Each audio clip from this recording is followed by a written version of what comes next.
Two things. Welcome to a Noosh Extras. I'm going to be carving a little Grim Reaper carving that I made last week because I'm busy this week working on other things, and I'm probably going to be busy next week working on those same other things. So I will have something for you, but it may be something small like it will be this week.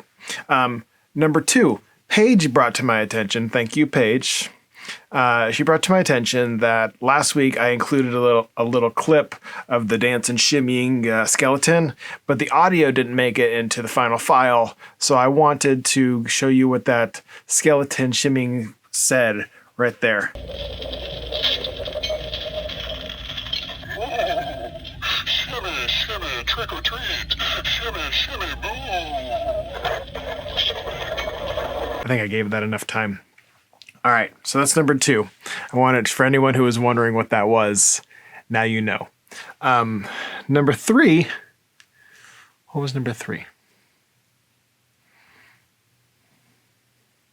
All right, two things.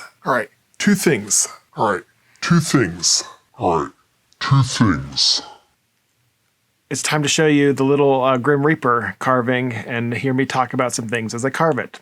So, hope you enjoy this week's Noosh Extras. I'll see you all again later. All right, thanks. Bye.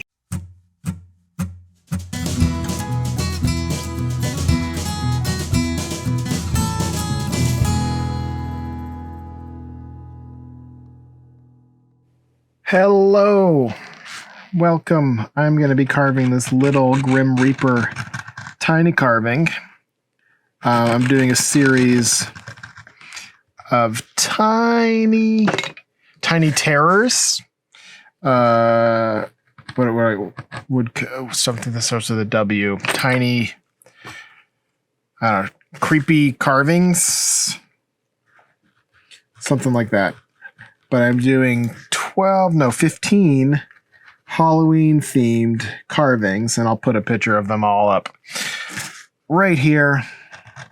And they're not quite finished yet in that picture, but they will be finished soon. So maybe they are finished. Maybe I finished them early and I was able to get a complete photo of all of them here for you. But I am working on this. It's late at night right now. It is 11:42. I wanted to do this a little earlier in the day,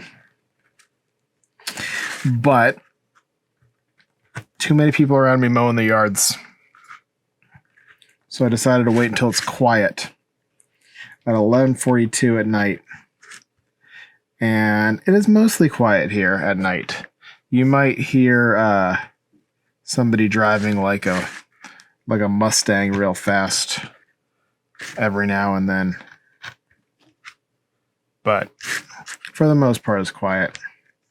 I always draw stupid hands when I'm doing these little carvings, but I think they are what they are sometimes. These are just fun little sketches that I do. I think I've talked about that in the past. But I'm not really like I want them to look good and I want them to make sense. But I also only spend, half an hour to an hour on each one. So they're not super crazy. All right. So what do I want to talk about?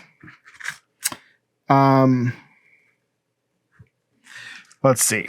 So I got a fun topic of conversation that I was Googling. I was Googling weird news before I turned on the camera and started carving this little guy. So I had something to talk about.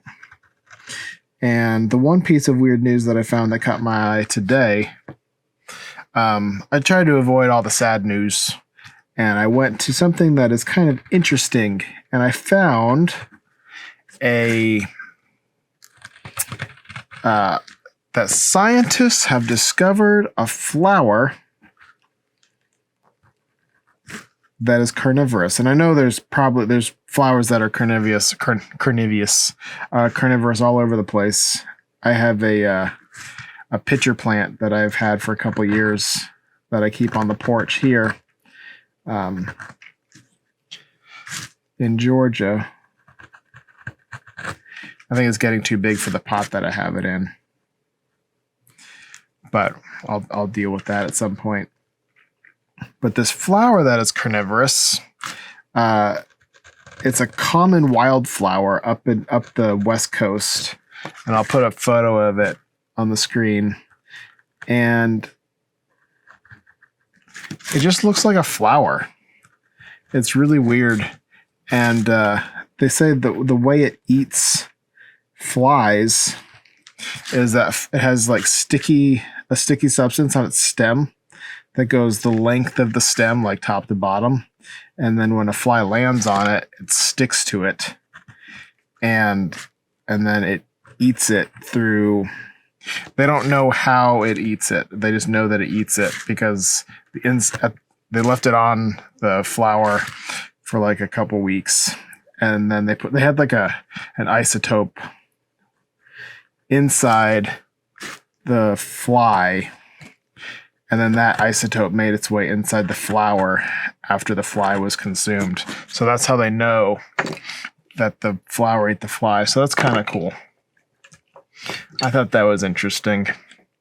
And the one thing that they said was unique about this, because this method of carnivorous plants is not super unique, but this carnivorous plant had the sticky stuff all the way up the stem, where most carnivorous plants only have the sticky stuff like at the base. So, bees and other things that need to pollinate it don't get stuck in its trap, and they don't eat the bees. Well, these are all guesses. No one can really talk to the flower and ask the flower why it's always sticky in some areas and not in other areas. But I think it's a good guess. So I thought that was interesting. That was my fun news of the day. I also saw a quick article about cows that were airlifted off of a hill, like a pasture that was like up on a hill, to a pasture that was less on a hill, because the cows were injured or just old, and they usually go down by themselves. But this year the farmers were worried that the cows wouldn't make it by themselves, so they hired a helicopter to move 10 cows from point A to point B. Not as interesting as the fly-eating flower, but still kind of interesting. So that is the one thing. This one's going quick, huh? That was the one interesting piece of news that I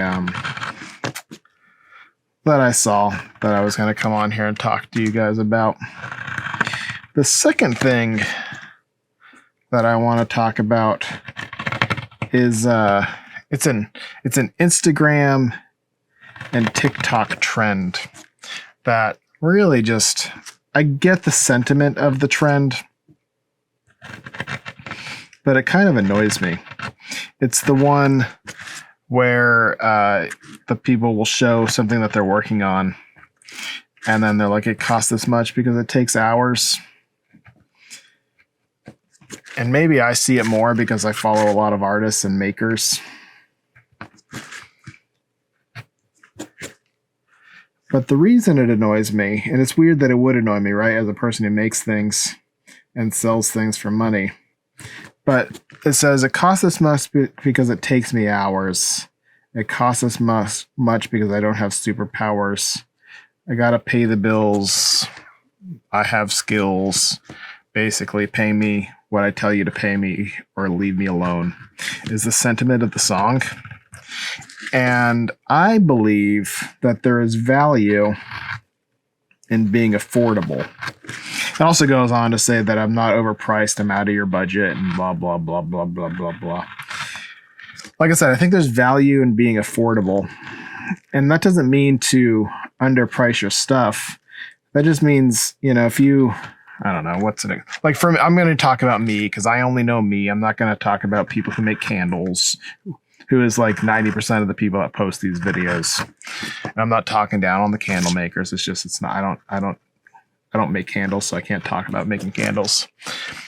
But for me personally, what I'm working on right now is a great example of it. I could spend an entire month working on a carving, and it would be amazing, I'm sure. Well, that sounded full of myself, didn't it? it would be pretty good. I could work on it for a whole month. The carving would be, I don't know, 4 feet by 4 feet, giant, framed. Just really multiple layers, really involved piece. And then I'm done with it, and then I have this really giant piece. Unless I have someone to sell it to, what have I'm pricing myself out of people who like my work. But instead, I like working on these small little pieces because people can buy these pieces and they can add little bits of joy and small joy to people's lives. And I think there's value in just being accessible to people and not saying, hey man, I did this and I like it, therefore you owe me money now. And if you don't like it, go away, leave me alone, don't talk to me. I don't know. Maybe that's not the sentiment. Maybe I'm not hearing it all right, but that's kind of how I feel. So if you're making stuff, I don't know, I encourage you to be accessible. And I'm not saying to, be cheap. I'm just saying give people an entry into what you're doing. Like if you're making candles or soap, I don't know, make something that's affordable as well. Or if you're making, I don't know. I'll stop talking about things I don't know as I continue to talk about things I don't know. But I think it's important to be accessible, and that's that. I'll finish that thought up there. Man, this little Grim Reaper went pretty quick. I don't know how long I've been talking, but I've only got a handful of marks left to make until I'm done. So, look at that. He is finished. I just kind of babbled a little bit on this video. Hopefully you guys enjoyed.